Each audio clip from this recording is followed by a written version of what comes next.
Hello everyone, it is time for my wrap-up for the month of December of 2022, which was an extraordinarily consistent reading month, unlike November, which was a bit shaky, and which I read The Way of Kings again. Oops.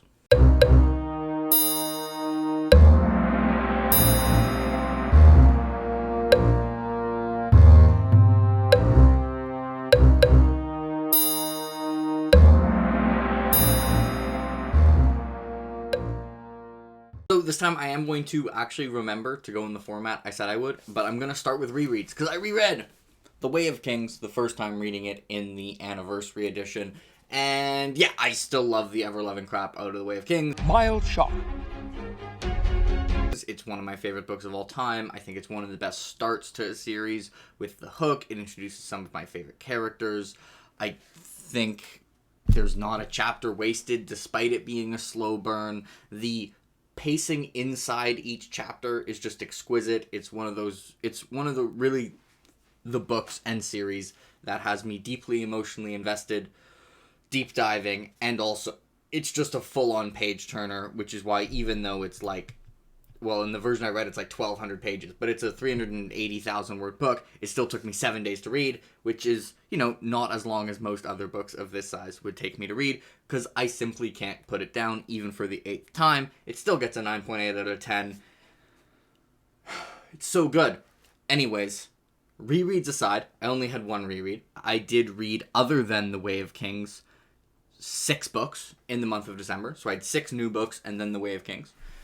Let's get into those, and I am going to remember to go from least favorite to favorite. So, your month went well when my least favorite book, with an 8.1 out of 10, is The Black Company of the month. And I really like The Black Company. The Black Company is basically a collection of novellas in disguise as a book.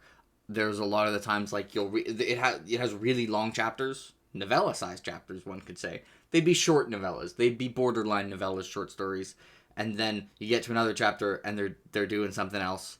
But I really enjoyed the cast of characters we got. I really like the way Glenn Cook writes, like, the deity, really old type characters, like the Limper and the Lady and stuff like that. It also has an exquisite final battle, and I really like the protagonist. I have a review for it if you want more thoughts on The Black Company.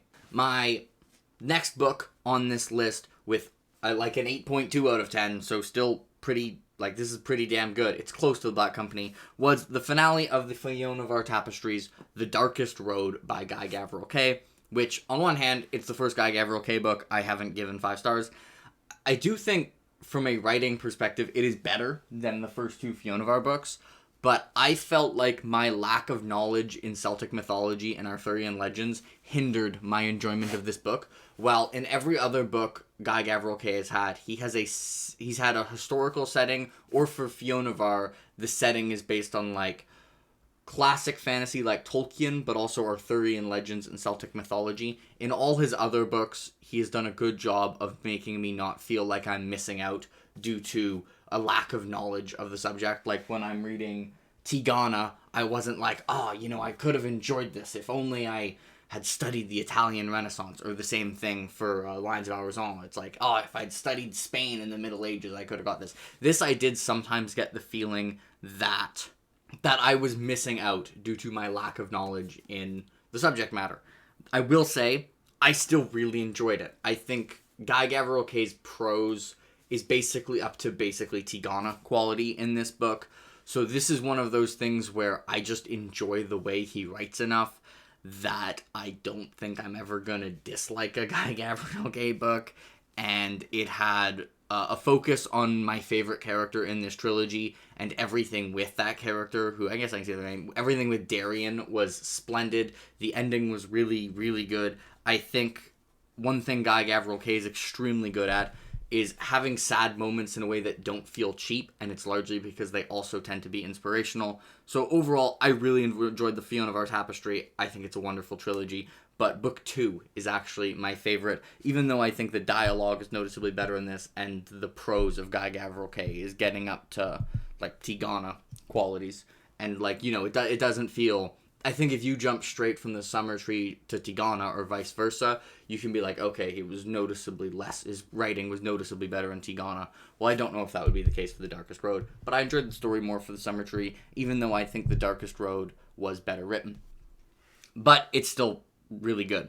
And next we are moving on to Senlin Ascends by Josiah Bancroft, a book that is basically a coin flip with The Darkest Road. They kind of have opposite things. I have a bunch of issues with The Darkest Road, but it made me feel things. It was an extremely emotional read, and it's Guy Gavriel Kay, so it had moments that like blew up, that were like incredibly amazing.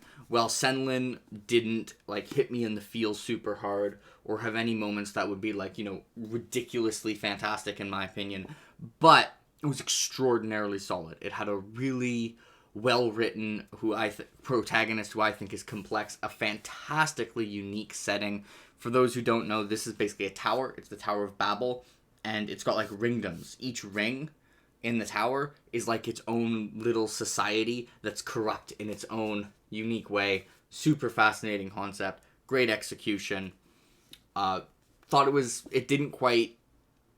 I didn't find anything in this to be like completely spectacular that made me go like, oh, this is one of the best books I've read or one of my favorite books ever. But I didn't really have any complaints about it. And so it edges out The Darkest Road for that's more consistent throughout. And not having The Darkest Road, on the other hand, hits me in the feels, but also has antagonists. So I'm just like, really? That's the antagonist? Anyways, next we move on to a decent jump up to a book that you will have seen in my top 10 books list. This month actually had a couple of those. And that is Shadow's Linger, which I'm holding up the same book because I have the omnibus with the first 3, which is book 2 in the Black Company, which is, obviously it's written similarly because it's written by the same person, but narratively it's extremely different. Instead of almost being like a collection of novellas all from Croker's point of view, covering battles and military campaigns, this one is much less military fantasy, and it has 2 point of views with really short chapters, and in general it's a much more cohesive story. It combines Crocus and the Black Company, who are doing a lot more investigating and almost espionage in this book, with the POV of Shed, who is like the owner of a destitute inn, and I think Shed is a wonderful character. He's not a particularly likable character, although at times you can't help but cheer for him, but he's not a good person, and he's a failure. He's a little bit pathetic,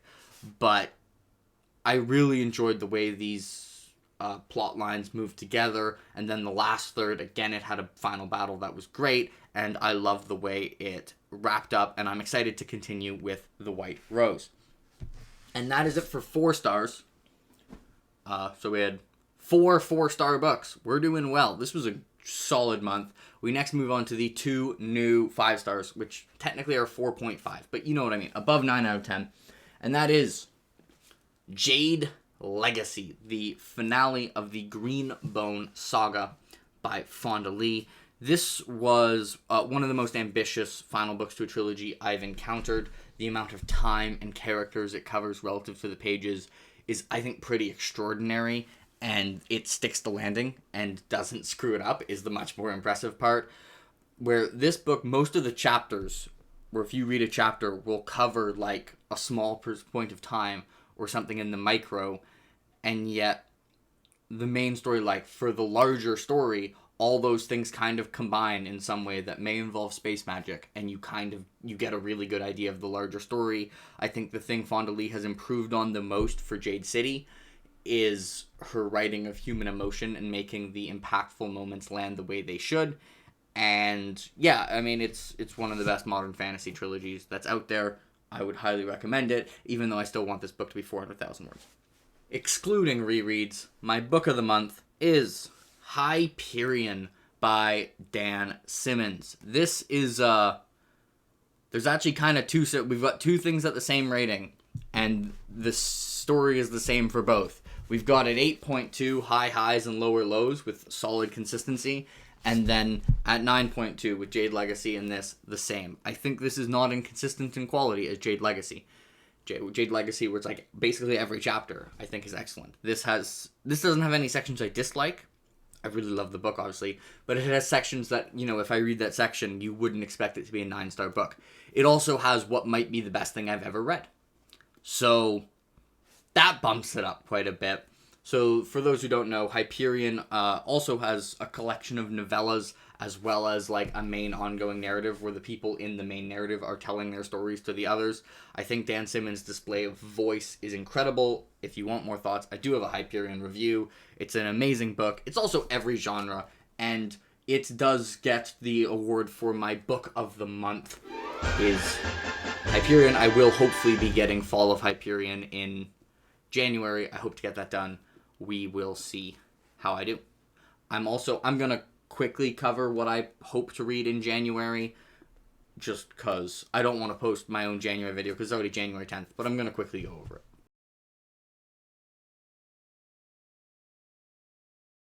This isn't going to be books I'm definitely absolutely going to read in January because we're embracing chaos a little bit, but these are books I might read. Well, some of them I definitely will read because I have already read them.